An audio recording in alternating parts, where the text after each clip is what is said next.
New at 5:30, the Lancaster County School Board holding a special meeting today as its numbers continue to spike. And as of today, more than 1,100 students and staff are at home quarantining. Up until now, students had to quarantine for 14 days. But WCNC Charlotte's Ashley Daly reports there's been a change. The school board has voted to shorten that requirement.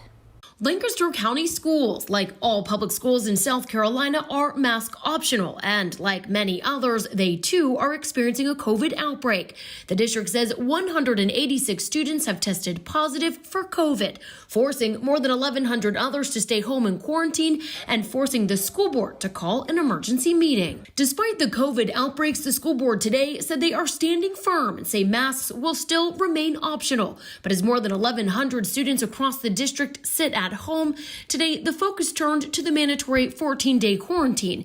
Some parents going before the board today to say it should be more strict and apply to all students within a household. If a student is sent home with COVID and or close contact with COVID, then the whole household should quarantine. While other parents say 14 days is too long, especially for students already struggling and for healthy students who never develop any symptoms. My child's at home for 2 weeks, and do you know how much schoolwork they sent her?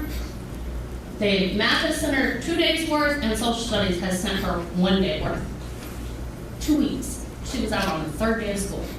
Where's she getting an education from?